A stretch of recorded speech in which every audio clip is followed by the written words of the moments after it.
We're on. Showtime. Action.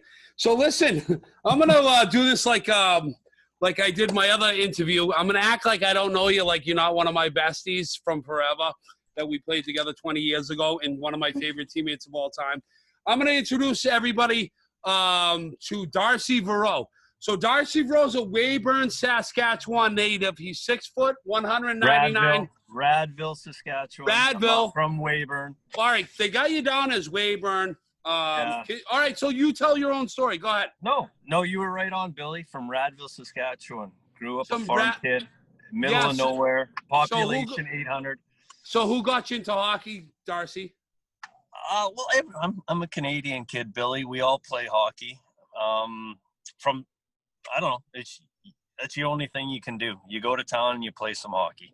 Same in Scituate, as far as getting into higher level hockey, I was late to the party. I stayed in my small town for a long time, and till when? Till I was 16. So 17 is the first time I went and played outside of my town of 1,000 people. Could you have before, and did you want to? Do I what? Sorry. Did you want to, and you didn't for some reason? Yeah. No, I was good. Like in my small town, I could skate and I could score goals, and everybody kind of wonders, well, can I move to the next town that's bigger, and can I do it at that level, right? Just like you. So you constantly want to go and see if you can. How did you do it? I just went to. And why didn't you do it right away? Why didn't you do it right away at 14 or 15? I had some buddies that did leave earlier. I don't know. I guess I didn't come from a hockey family. I was a farm kid. So your dad didn't play? No, my dad didn't play. So that's why I want to see like how did you get, because my dad played like we just did Nick Fatio. His dad didn't play. Like he got involved like very late. Right. Tell us your story, please. Well, like my old man wouldn't have had the option to play. He was a farm kid, had 6 sisters. What does that mean, though, a farm kid? Like, because I'm not a farm kid, so I don't know. Like, so our farm, like, the next closest thing to, like, we're 5 miles outside of town. So, like, for him as a kid, he would have rode a horse to school. He wouldn't have the option. He didn't own a He would have rode a horse to school? My dad would have. In what year? Not me. What year? I know your dad, you silly. He was born in 42, so he would have been going to school, like, from the late 40s through the 50s. So your dad's like 78? Yes. Did I say that right? That is quick math, man. Not bad, eh? Yeah, pretty good. But he was athletic, strong man, strongest man that I've ever been around. Strong, stubborn, like, can't be hurt. Just one of those guys. Even if he is hurt, you wouldn't know about it. Like yourself. Well, I whine and complain a little more than he does. There's no doubt about that. What a great guest so far. This fucking guy's the best. Listen, if you guys don't know about Darcy Verot, look him up. He's one of the dirtiest hockey players in there. And that's one of the reasons he made it. And that's a compliment. Thanks, no, I'm the second dirtiest. I might be dirtier than you. I am dirty. I'm way dirtier than you. How's that? Okay. So you're probably the second dirtiest hockey player I ever met.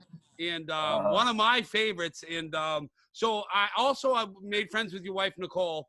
And we're talking also about young kids on the show. We're going to bring up Sutton Verot. He's a 14-year-old. Are you coaching him? He's 12. He's 12. Actually, no. It's just kind of a little a shinny tournament 4-on-4. Season's about to start here in 2 weeks. That's when they'll do their evals and stuff. I don't live in that small town anymore. I'm back in Saskatchewan, but I live in Regina, which is like 220,000. So still not a huge place, but that's a fucking big. I grew up in a town of 10,000, so it's a good place where there's a lot, like everybody, all the best athletes in town play hockey, and so there's a lot of kids that. Are they asking you all to coach because they know you played for the Capitals? Actually, it's weird, Billy. You'd think that's what would happen, but up here in Saskatchewan, if you did nothing and never played hockey, you think you know more than the guys that did play hockey. Yeah, They're all right. it's fucking unbelievable, really. Like the Regina, the Oh, well, it's the Regina same League. thing in the South Shore of Massachusetts, bro.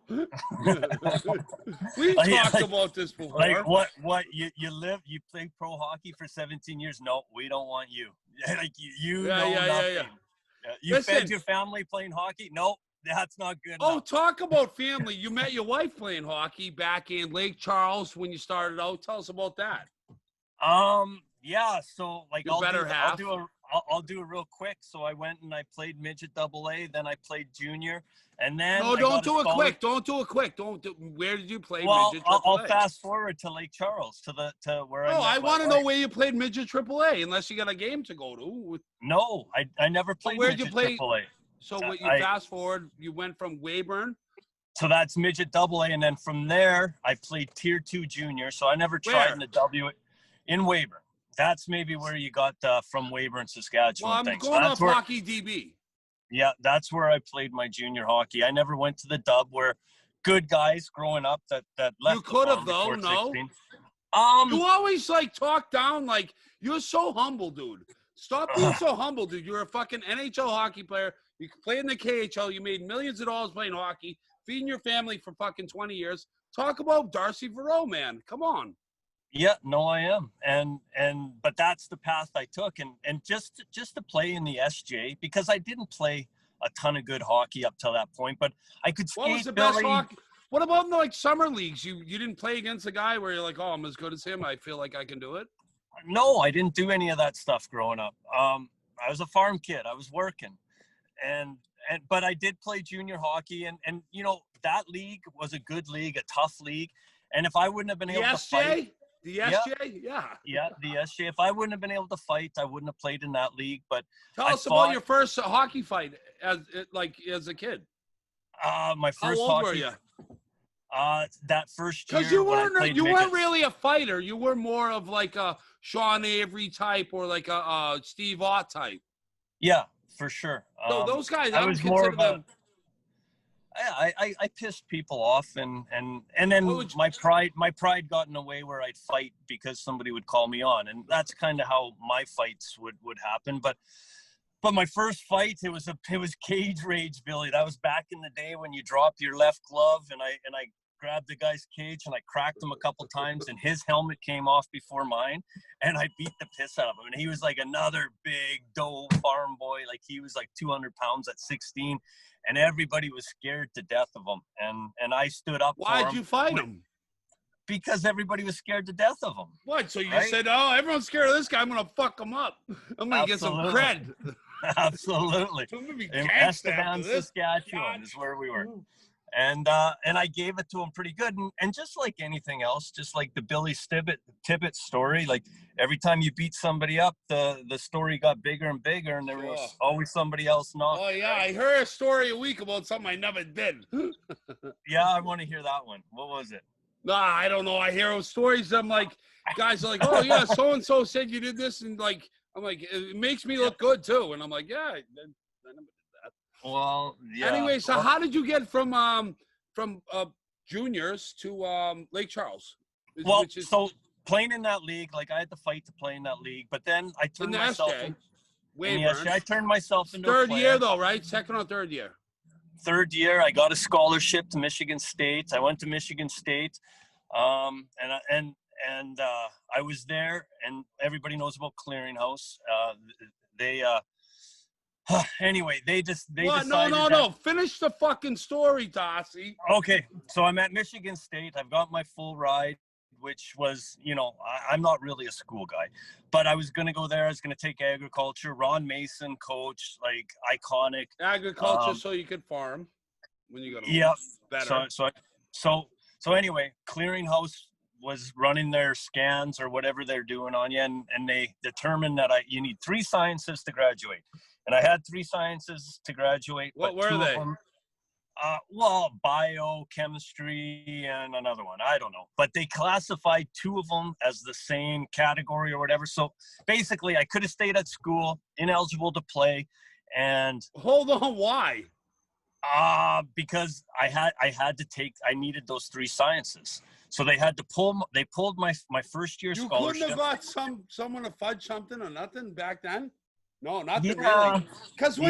Because when I hear about this basketball and football shit with like Alabama in like Florida, I'm like, yeah. When I was going towards like, there was no money in hockey for anyone. Yeah. No, juniors. I don't know. They weren't like, they wanted me to stay, and they just said I wasn't going to be able to play. And school, I don't really think would have worked out for me anyway, Billy. So anyway, did you go to any classes? Well, yeah. So anyway, how many classes did you go to?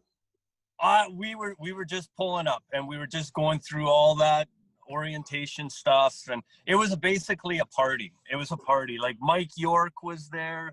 You might know him. Yeah, for the Rangers. Yeah, there was like that's who. Anyway. Well, that's who. No, not that suit. There's so listen. So you're not at Michigan State anymore. So now where are you? What do you got? So I go with back you? to the farm, and I got a bunch of buddies. You go from fucking. You go from fucking dimes to deuces. Yeah. They're going down to Lake Charles, Louisiana, to play hockey. And who was it? Well, Dennis Marouk was the coach down there. They were called the Ice Pirates, but they Who said, "Hey, Darcy, let's go to fucking Louisiana and play some hockey"? It was a bunch of bums.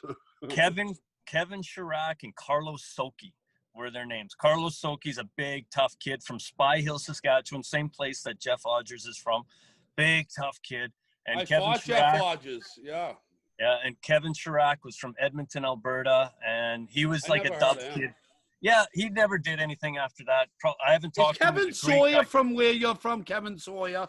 Do you remember Kevin Sawyer? Yeah, of course. He does a great job on the Jets play-by-play now. Oh, he's in I almost fought that guy one time. Anyways, go ahead. You would have. Well, you were. I would have got my ass kicked. So keep going.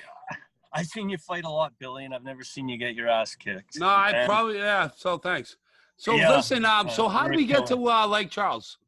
So I got a job with Oklahoma Blazers. Who said, Darcy, let's go to Lake Charles? Carlos Soki, Kevin Chirac. So I meet them at the border. What's the conversation on the phone, in person? What? Like, how did someone end up in Lake Charles from? Well, they didn't want me. They didn't want me to come. No, but who? They were dropping. Listen, Billy, hang on. They were going to drop me off in Oklahoma City because the coach of the Oklahoma City Blazers, I think, was a guy by the name of Doug Sauter, who's another farm boy from up here, and he had been coaching Oak City forever. So they were going to drive through Oak City, drop me off. So we meet at the border, and these two guys, they're going to Lake Charles. They're dropping me off in Oak City. And, you know, we get over the border, and we have a couple beers, and we're driving down to Oklahoma City, and they're like, why don't you just come to Lake Charles with us? And I'm like, yeah, I don't know. Maybe that's what so they called our coach, or their coach, Dennis Marouk, scored 60 with the Capitals. Yeah, I know. And they're like, hey, we got another guy that wants to come to camp. And Dennis Marouk was like a party animal, man. Like I know, dude, he got 60. Yeah. You got a party if you get 60. When you go home at night and fucking put your head on another pillow when you score 60 goals? Yeah, and he's like, yeah, bring him. So we didn't stop in Oak City, and that's how I ended up in Lake Charles. If you score 60 goals, you're fucking the hottest bitch in the city. Anyways, how did you get this? How did you get out of Lake Charles? Doing really well. He was doing really well down there in that category. Well, of course he was. So were you. Yeah. So you met your wife there. Tell us about Nicole. Because I'm going to show her that much respect because I love her. Yeah, no, she's a good girl. Make it quick, though, because it's a girl. Well, she's still sticking with me, and we're almost 20 years deep. So she's a good girl. She's a good mom. We got 5 kids, man, and she's busy taking care of them and trying to keep the house straight. So, but yeah, how'd you end up in Pittsburgh with me? But well, I love you, Nicole. I love you, Sutton, and the rest of the Verots. By the way, it's funny how things work, but I got a million stories. So that Lake Charles team, we had a great big our assistant coach was a great big black dude, Graham Townsend. He lives in the Boston area. I know Graham Townsend very well. I love him. Yeah, he's an awesome guy. So he's amazing. He used to help out with Paul Vincent and then he got Yep. So I played with Paul Vincent in Lake Charles, the same city. Who's great like kid. Shout out to Paul Vincent Jr.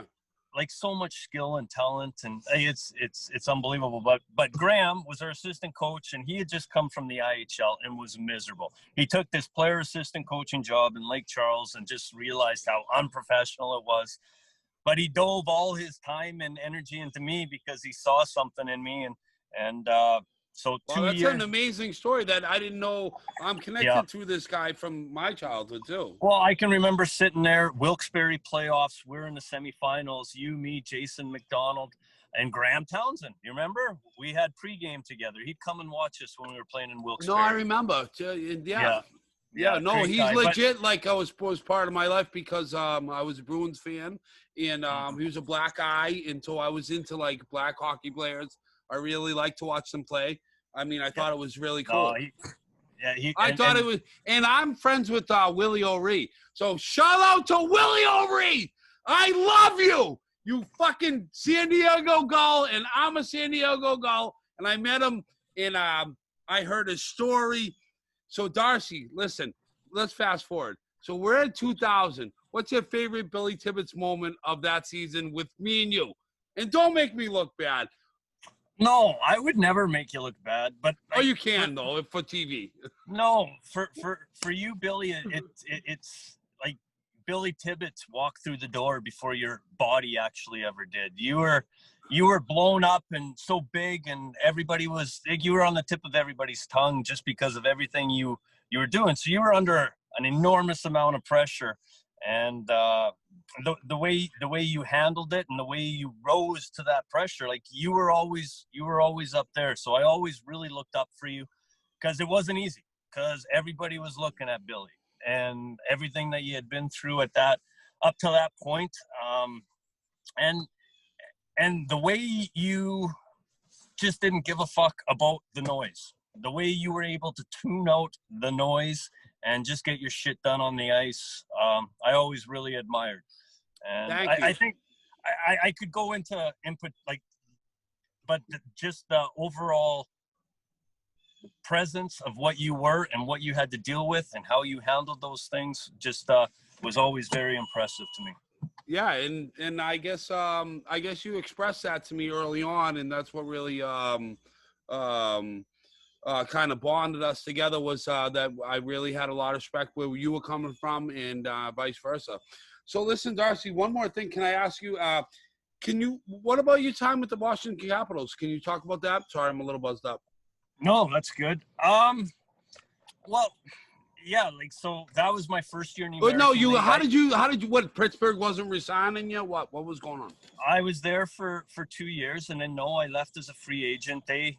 Just like anything in the American League, you just move on. You got your 2 years to get your chance, or 3 years to get your chance, and you want to move on anyway. Right? I wanted to play in the NHL, Sure. So I left there and I went to St. John, and I played.